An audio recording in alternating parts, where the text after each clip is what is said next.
cyane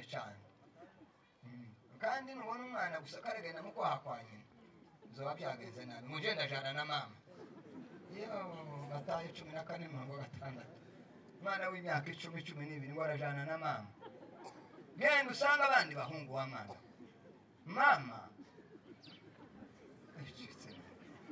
wamubye uzamukubita umwana azoba yaharibitse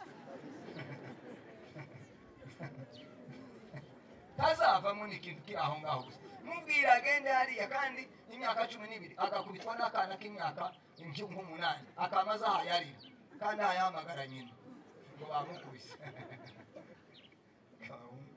bahungu bikigihe nabo yemwe takibariza barizwa nuko n'abakobwa babanze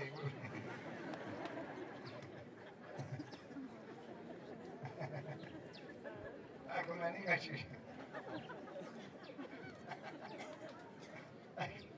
kitabaze mwaratinze kuri isi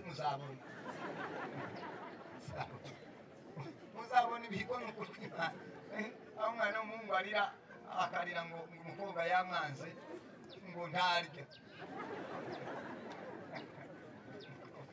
umukobwa w'abandi none yakwanga nawe ukamwanga cyari ikibazo kiriho akubwira ati ndakwanze umwanje ndakwanze suko niba birangese aferi ikabirizinze tabindi kurarira ariko igitangaza cyarabaye 13 kugirwa inama n'Imana 14 kugirwa inama n'Umwuka Wera sema amen kwemera kugirwa inama n'Imana ngaho iba nkusoma irindi jambo rimwe buriya nzo wampaye ingana ku musozo Samuel wa mbere ibice 14:37 ubwenge nyakuri bwemera kugirwa iki inama nubona umuntu umugiriye inama akemera buriya azoba yuzuye ubwenge bw'iki bw'Imana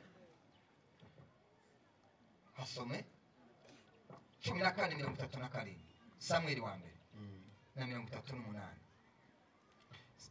Sauli agishimana inama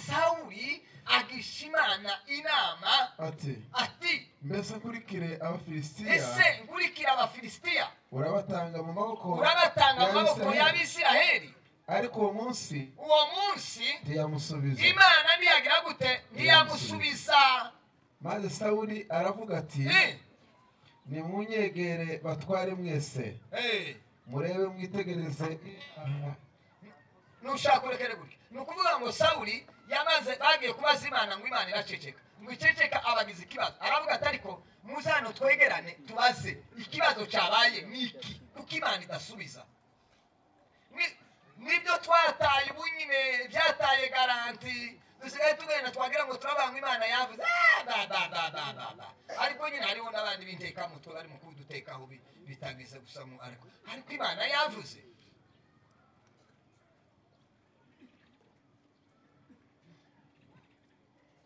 dusome irindi jambo rimwe Imigani 12:15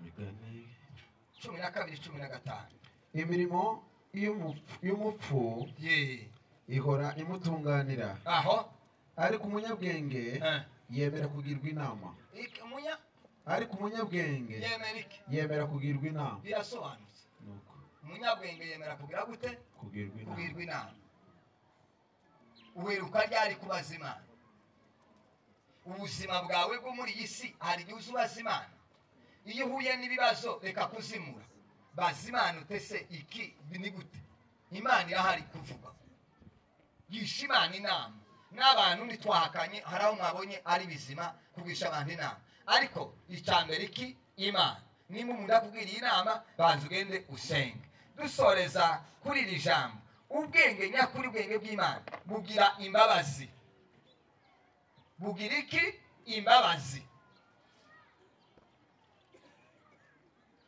bugira imbabazi ni iki kubabarira nuguha umuntu ibitari ibye ukamwima ibye bisubiremo imbabazi kubabarira ni ukwima umuntu ibye ukamuha ibitari bye.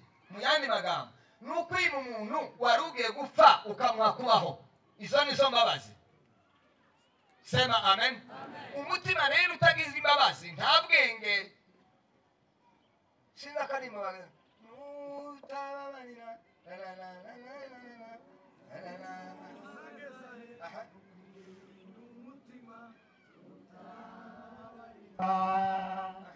ariko noneho ugenda uhamagare abanzi bawe ubabarirane.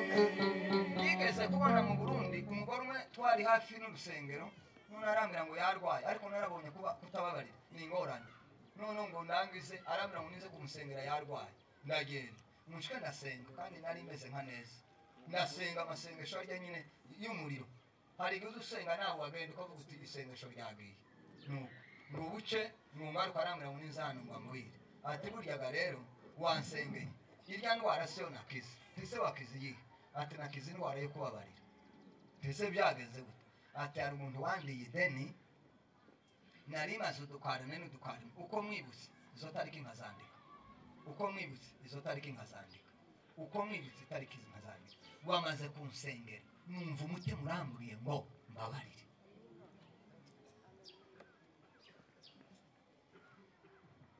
Ubundi kubabarira ni ukwiha amahoro. Kubabarira ni ukwiha amahoro. Icya kabiri ni ukwiha gutekana. Ni umutima wawe gutekana. Umuntu utababarira umutima ntuburimo amahoro kandi ntabatekanye. Icya gatatu ni ukwiha ibyishimo. Buriya ukutababarira kuzakumara ibyishimo. Narabibonye ndabizi. Icya kane ni ukwiha umudendezo. Uzawumva ubohotse nta kibazo. Kutababarira ni ukugira umuruho n'imvune yo mu mutima. Iyo umuntu atababariye agira imvune yo mu mutima. Azaremererwa, azaryama akarara adasinziriye iyo yibutse umuntu. Babarira. Ubwenge buba mu ijuru ku Mana bugira gute? Bugira imbabazi. Buza bubabarira. Umunyembabazi ni ugutuza abantu mu mutima wawe. Kubabarira ni ukuzana abantu ukabashira mu mutima wawe. Tuzamva umuntu ko avuga ngo nje nguya muntu aba mu mutima kurya yarapfuye. Abantu batakuba mu mutima kurya barapfuye. Si bazima. Ni ukuvuga ko kubabarira ni ukugira abantu bakaba bazima, bagahumeka, bakagenda, bakabaho. Kutababarira ni ukwica abantu bari muri wewe. Kubera iki? Nta byishimo nta munezero. Kandi umeze gutyo nta bwenge bw'Imana buba bumurimo. Kubera ko Bibiliya yavuze ngo ubwenge bw'Imana bugira imbabazi. Bene data bavandimwe babyeyi bacu bari hano, sema amen. Twifuze ubwenge bw'Imana kugira ngo tubashe gukorana n'Imana nuko tuzoba tuzuye ubwenge bw'Imana. Ibisa ngo birasabirana. Ntabwo uzakorana n'Imana udafite ubwenge bwayo. Ibyo azavuga ntuzabyumva ntuzabitahura.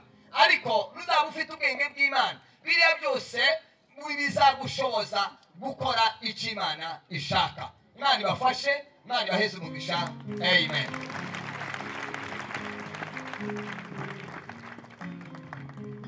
Atubwira inama ntahaye areba ingaruka z'inama guhaye z'ejo. Samueli wa mbere 26:7-8 tituwasoma. Naringiye kuvuga Abishayi abwira Dawidi ati Imana iratwibutse reka nice Sawuli. Nimwibuka yuko Sawuli yahize Dawidi yamara kumwiga none akaza kumusanga ahantu yihishe. Muyamara kumusanga Abishayi akabwira Dawidi ati Dawidi ariko Imana tuzadusenga iratugobose. Urabona Sawuli watuje amahoro tugenda twirwana none turamubonye yafere ndirangiye. Bantu bareba hafi abo ngabo duhura nabo akakubwira ijambo yamara kurikubwira ingaruka zayo bikaba birashitse. Niho Dawidi yamubwiye ngo uwasizwe amavuta. Sema amen. Taza kurwaho. Hamwe nawe wawureba kurareba hanga gusaba kumwica ngo nuko tubabona ingaruka zizabaho namaze kumwica. Umuntu wasizwe amavuta nimara mwice ingaruka wewe zakubaho. Ko nje uhayishuka. Rehobowamu mwamwibuka Rehobowamu na Yerobowamu. Yerobowamu yaje ngo kubwira Rehobowamu aramwira ati wiso yaratubabaje yaradukubise atumerera nabi none tuje ngo utwakire uzatworohereza nibwo buryo bwiza. Nuko Rehobowamu waragenda baza basaza ati se aba bagabo mbagire gute? Abagabo ati ubonye abantu ugiye gutwara samahoro imana ntikwibutse kabira mugaruye. Nuko ngwarareba basaza imitwe yabo nuko gaturi mukubira abana inama bakavuga ngo turashaje. Murekewe ibyo muri mukuzana ngo imitekerezo yanyu ngo iri hasi iyanyu iri hejuru we imanitse.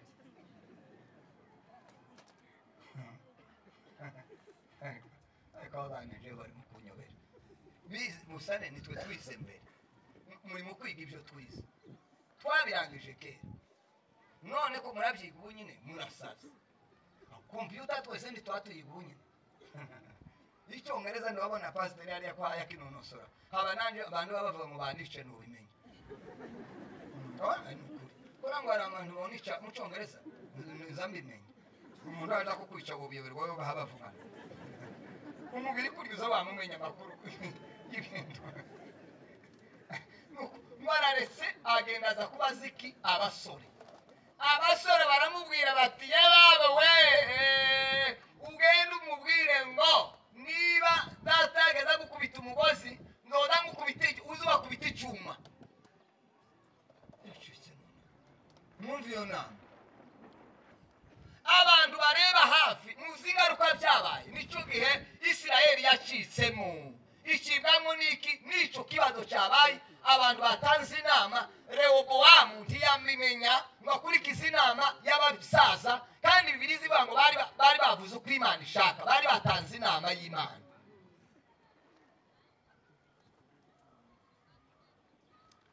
Uwa kabiri abami ba mbere bamuraza gusoma abami ba mbere bice 12 murongo wa 10 na 11 mutazabwira none ko navuga ibintu byanje byo mu mutwe. Aba kabiri saduhura nawe kugirwa inama n'umunyempuwe amarangamutima. Nigeze kugenda Nyabugogo ngo mare nza kuri moto nyine ngo mare nzana n'umuntu undwaye sinzi ukuntu yativye n'abandi kwa jina la Yesu none yamamaza ngo se muri pastori atureka mubiri ibibazo byanje tingaye bivuga murebe ku Banyabugogo n'Iremera yamavuga tewe ko tugiye gushika ukunda kugira inama ryari. Uyu muntu afite ibibazo ntazatora wabibwira yobibwira n'umwana w'imyaka 10 kandi afite imyaka 70. Ndamwaga ndimpa nimero zakubwira inama ntakunda. Umunyimpuhwe urashobora kubwira umuntu kubera amarangamutima ukumubwira ikibazo agahita akubwira inama ataba adatekereje yamara akaguta mu rudubi. Aho ni hehe muze gusoma Itangiriro 16 n'umurongo wa mbere n'umurongo wa 4. Umugore wa Aburahamu agira umugabo inama y'impuhwe kubera ko batabyaye aramubwira ati wa mugabo njewe aho bigeze uko ndi mukubona tugiye gupfa nta mwana none rero reba uriya mushaka zinjiramo urebe umbyare n'ibingibi nitwobigumamo rwose. Yakoresheje iki impuhwe amarangamutima sibyo bifite ibibazo kugeza n'ubu umunsi wa none majari uyazanye uyu mugore y'inama itari nziza pepo gatatu kugirwa inama n'umuntu wuzuye inzigo ubwo mutabizi. Ugapfa kwikwegera mugiye kubaza umuntu naho yuzuye inzigo n'umugome yamara akakubwira inama izo kwicisha ugapfa kandi ayikubwira utabizi nta makuru. Reka dusome Samuel wa mbere Esteri igice cya mbere ndidusoma n'umurongo wa 16 n'umurongo wa 2. Ni cya gihe cya Cumwami yahamagaje abantu agakora ibirori yamara gukora ibirori akabirangiza yamara agatumira umugore ngo ntiyitabe agasura akamutumira ntiyitabe. Abayobozi babana bamagana baramubwira bati kuri uriya mugore siwe yasuzuye ni twese kandi ko abagore bazatumirira nabi. Umugore wawe urinza gusuzura kuraho mwirukanye kuko muntu ari inama yirukana umugore amwirukana nimba atari yitabye yaraciye nk'amabere niba umuntu we ndiyohisha ubwo ntawona amenya n'imibanire bari babanyemo kera aho bishobora kuduheza ishusho bari babanye yamamubwira inama ariko kwarubwira ngo Esther nawe azaza ngo arangiza mukubitiyo nama yamama umuntu kumbu ugasanga umuntu ko arakubwira inama ese umugore w'abagore ngo n'uburyo ngo usukubita azakubita umuntu cyo kiza kibashobora we inkoni nizokurya baze gukubisa narabwiye Kristo i Burundi ndavuga ngo umugabo uzakubita umugore narigiraga umupolisi Crescent ari mu diakono ndamura umugabo uzakubita umugore zamuza nurangiza nawe umukubitira yumva inkoni uburyo zaziryoha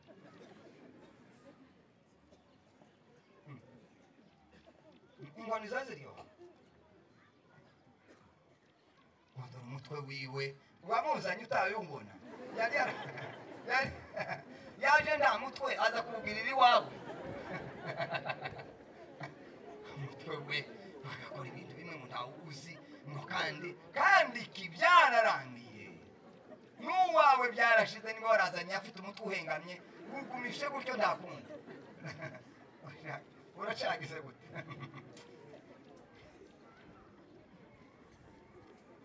Mariko 16:19 iho hasome pastor kugirwa inama n'umuntu wuzuye iki inzigo aba bantu bari bafite inzigo bagira umwami inama iwaha yagira ngo namahoro abantu babwira umuntu yirukana umugore aramwirukana nyine Mariko 16:19 umurumva mwebwe aho hari ubwenge umuntu akaza kunsenyera ngo bavuze ngo umugore ngo ameze gutya kandi kujya wemeye batari ku mugore wawe ko baramuvuga hano ko baramuwihwisa ko baramuwisike mundi byoroshe ibiki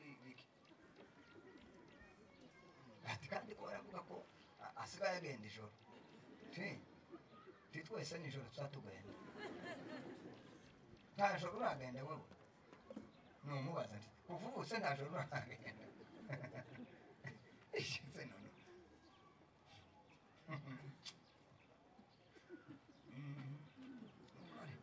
Mariko 6:19 na 24 asimbukaje kuri 24 nico cyatumye Herodiya amuhigira ashaka kumwica ahigira Yohana ashaka kumwica ntiyabona uburyo komeze yasoma 24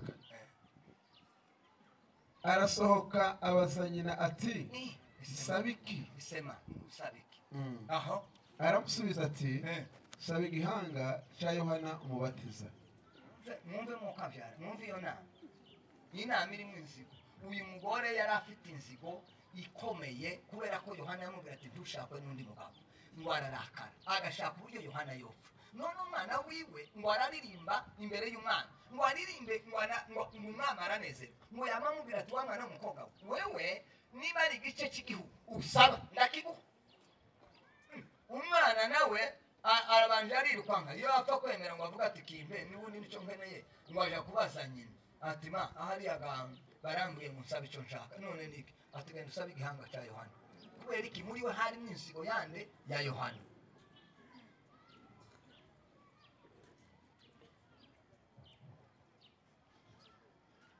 kane kugirwa inama irimo umutego utabizi mundaka kugira inama ariko irimo iki umutego Danieli 6:5 muribuka ko Danieli yari yaratonye ku mwami Dariyo aramwemera n'abantu bose Bibiliya irabango bamushatse impamvu barayibu bose bayishaka noneho ngo bashakisha uburyo bagira gute bomwicisha barashaka ngo amare baragenda baza baravuga bati impamvu yindi twumfatiraho n'ivy'Imana baragenda bashika babwira umwami ati turashaka tuzokuramye umunsi umwe abantu bose umwami ati sari ikibazo naho ko barabikorera kugira ngo bashake nde Danieli bagira umwami inama iri mu mutego we atabizi agira gusa ngo ni inama babamubwira arabyemera ngo amare kubyemera umunsi rero wo kuramya Danieli aranga ngo aragaruka rero abwira umwami ati hano hari umugabo umwe wanze kukuramya kandi n'itegeko watanze twese Bibiliya irabango Dariyo ngo arababara abura uburyo yoba kibihinduye kubera yuko kera bari bamuteze kandi yamaze gusinya niho yari kwamusezerano ngo Daniel ngo ugende ngo Imana yawe sema amen Imana yawe Imana udusenga nakubonanye wewe iminsi tubanye nawe ugende iyo Mana irakurengera tugira abantu bade batubira inama ziri mu mitego ntitubimenye tubeshwa n'iki mwuka wa Yesu Kristo ubwenge bw'Imana nibwo buza budushoboza kumenya inama iyo ariyo umuntu aguhaye udafite ubwenge bw'Imana ntibishoboka gutahura abakugira inama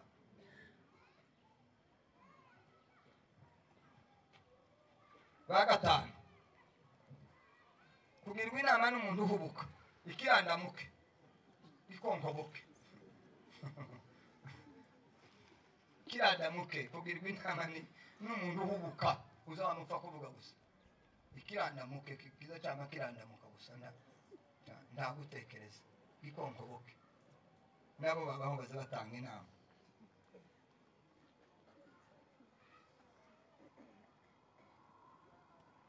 natangaye soma abandi ba mbere 17 reka aho tuwasoma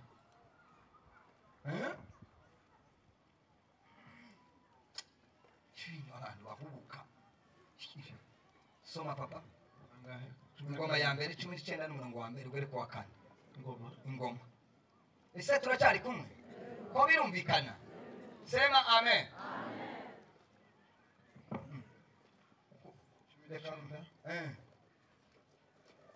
como ratangaje na kuragira muna yene munde yugo soma wa umurongo kangahe umurongo wa mbere 19 umurongo wa mbere ngoma ya mbere ye hanyuma y'ibyo Nahashi umwami w'Abamoni aratanga umwana we yima ingoma ye Dawidi abyumvise aravuga ati nzagirira neza Hanuni mwene Nahashi kuko se yangiriye neza komeza nuko Dawidi atuma intumwa zo kumumara umubabaro wose kuza kumuhorahoza batumene muhorahoze kubera ko umubyeyi yapfuye ariko mfite umugambi wo kuzamugirira neza kubera ko nase yangiriye neza aho bukeye abagaragu ba Dawidi basha mu gihugu c'Abamoni aho kwa Hanuni kumumara umubabaro ariko ibikomangoma by'Abamoni bibwira Hanuni biti Hanuni biramubwira ati mbese ugira ngo Dawidi yubashe so umva inama yo guhubuka y'ibikongoboka ibirandamuke kuragira ngo Dawidi abantu yatumye uri kuragira gusa ngo abantu bapfuye kuza aho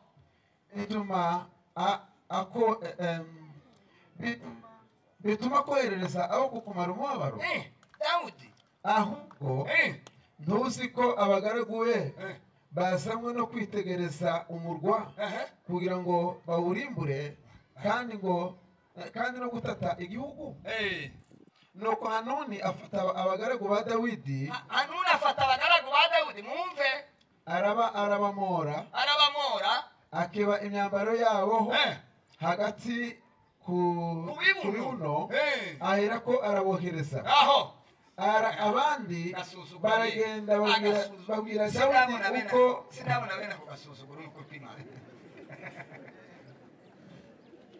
abandi baragenda babwira Dawidi abagabo bagejejwe nyuma ko basanganira kuko abo bagabo bari bakozwe n'isoni cyane ibirandamuke kubiragendera umuntu watumye abantu kuza kumumara umubabaro yari n'umwami Dawidi ngo bashike babakorera njobone ngo bamare amakuru aragenda Dawidi bareza abantu ati mushire abantu amapantaro ngaho baseruka yari mwari abo gushaka kuraho n'ubwanwa ariko abantu n'ibirandamuke kwe bikongoboke aho umwami aravuga ati mugume i Yeriko kugeza aho ubwanwa bwanyu buzamerera muzabone kugaruka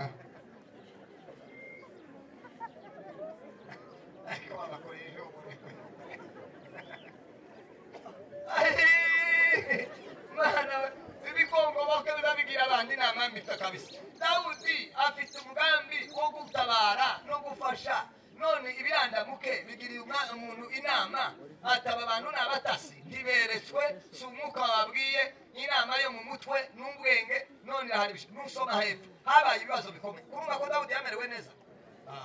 Singiye gusoma inkurikizi y'abantu. Dawudi se yageze atinya intambara ndi yageze agenda humva gusa.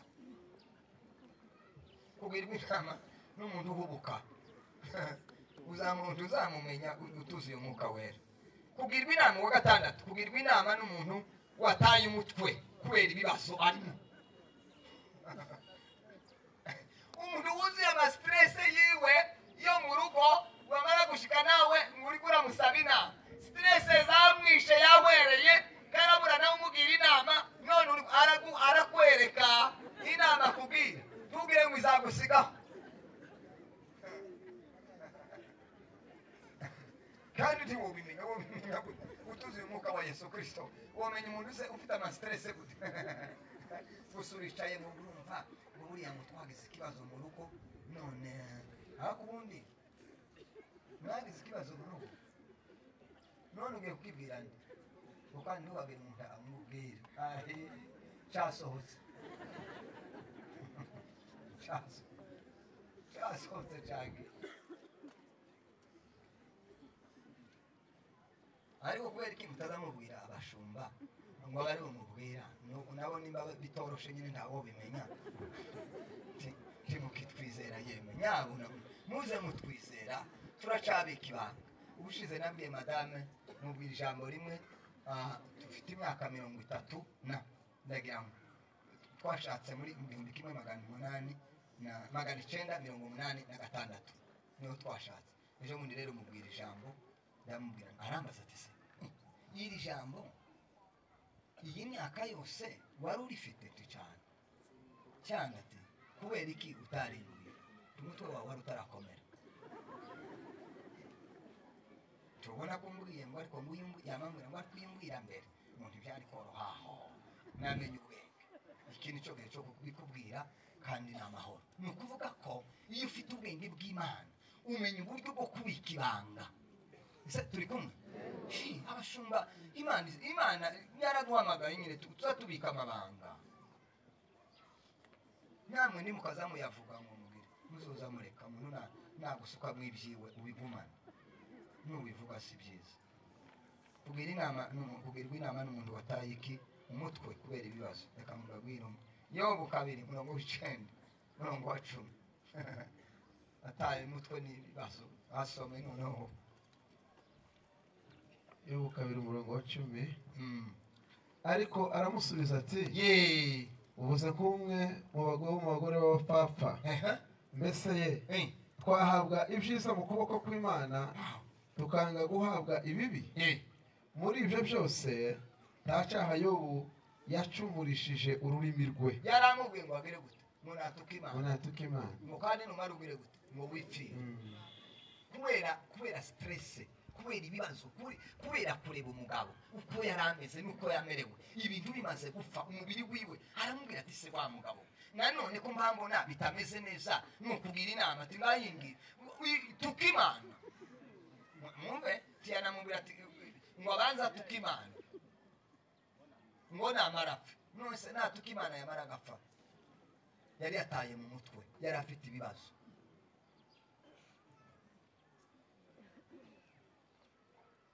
Kera nageze mva mu nama nuko umunsi nabaye mu nama nkaza bitameze neza sindya kamura ndisindya byihorere rwose. Ati se ikibazo wagize ni iki n'amahoro gusa nyine kumva mu mutwe hadapanze neza.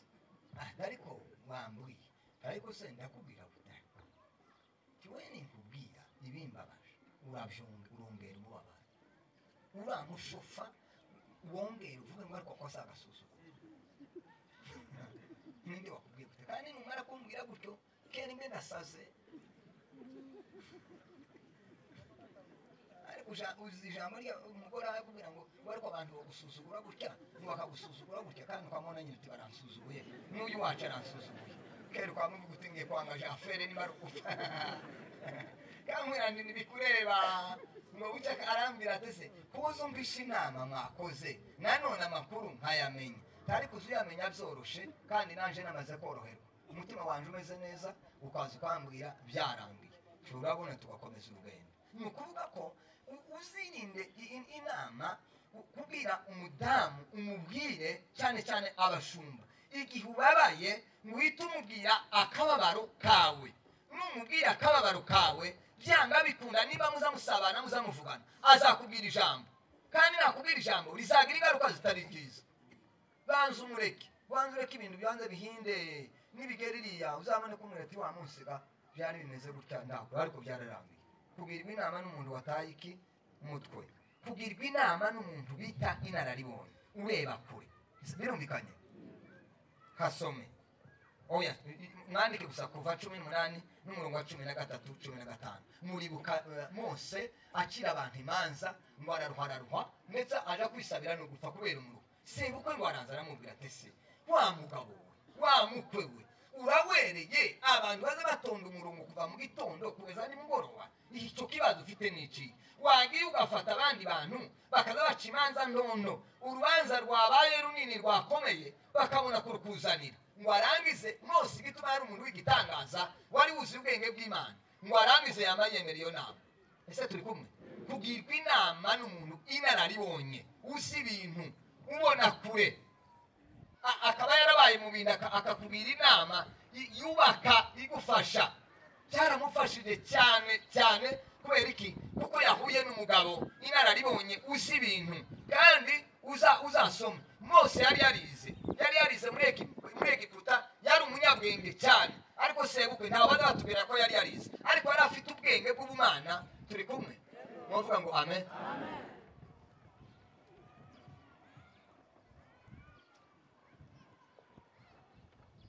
icyenda kugirwa inama n'umutima wawe umutima wawe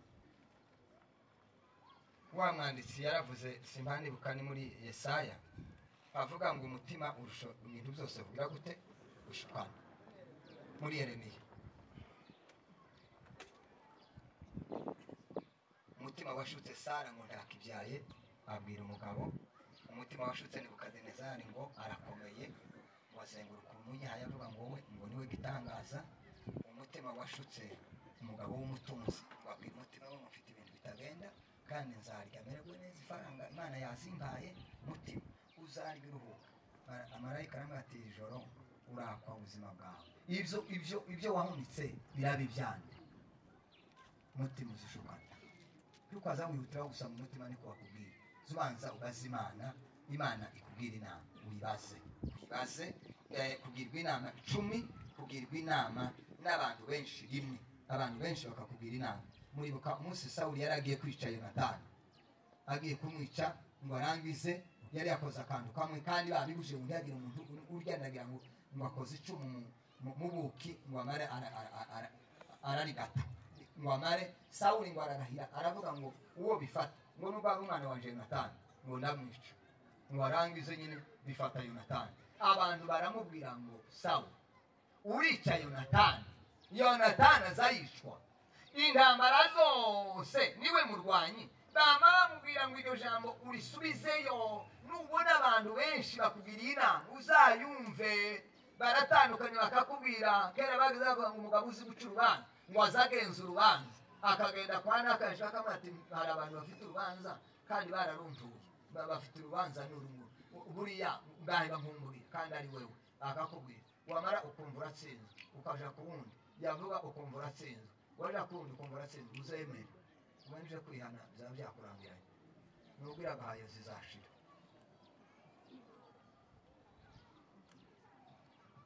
cumi na rimwe nasimbutse umunani navuze 9 na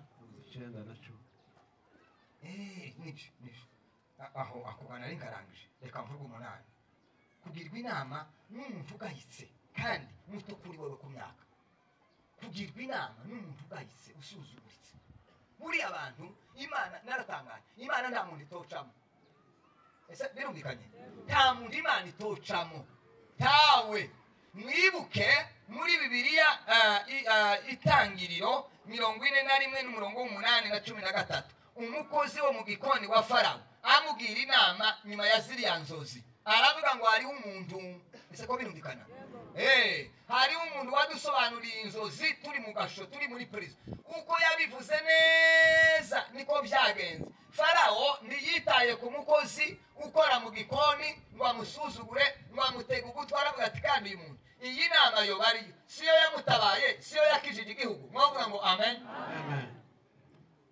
Reka gusuzuguza abantu ijisho oya umuja wa Namani tuyamubwira inama we amubwira inama aramubwira ati mu gihugu cyacu hariho umuntu kandi wagenda yakora agatendo siko kugenda yamara gushika ngo akazagira ngo aramusengera ngo amukoreho ngo aravuga ati munaje muruza ati amazi iwacu niyo mazi meza karaza kunda muri kiriya kiziba amazi kwanga nono abakozi baramubwira batari ko databuje iyo akubwira ikindi kintu gikomeye kuruta iki ntiwari kucemera none kwibira mu mazi ni gutwaye iki amazi arakwica siko Namani yakizibende tugasuzugura umuntu uzotega amatwi harashobora kuva mu inama ikurengera ese turi kumwe 10 rero 11 mbaho ibyanditswe hano ku 8 itangiriro 41 murongo w'8 kugera ku 13 hanyuma abami ba kabiri 5 n'umurongo wa mbere n'uwa 3 n'uwa 6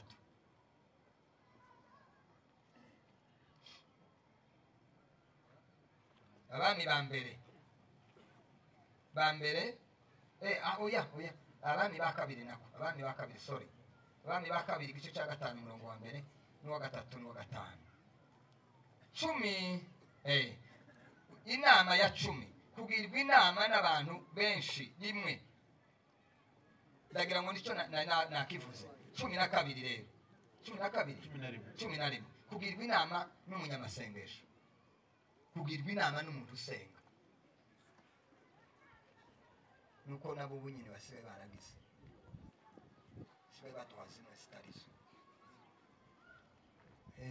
umuntu usenga azatanga inama ikomeye iyo ugize imana bahura n'umuntu usenga nyabyo mwibuke Esther ibice 4 n'umurongo wa 16 umunsi baza kumutabaza ku itegeko ryabaye ryo kuza kwica ubwoko bwabo baramubwira bati genda guvuge urabona nicyo cyatumye imana igushiraho ngaho ngo arangiza arababwira toya kwinjira hariya ni itegeko nta byemerewe nupfa ariko bagira inama arabwira ngo tusenge ese turi kumwe dusenge kugirwa inama n'abanyamasengesho abantu basenga imana begera imana basabana n'imana bagira inama nziza kubera iki bavugana n'imana 12 kugirwa inama n'umubyeyi gito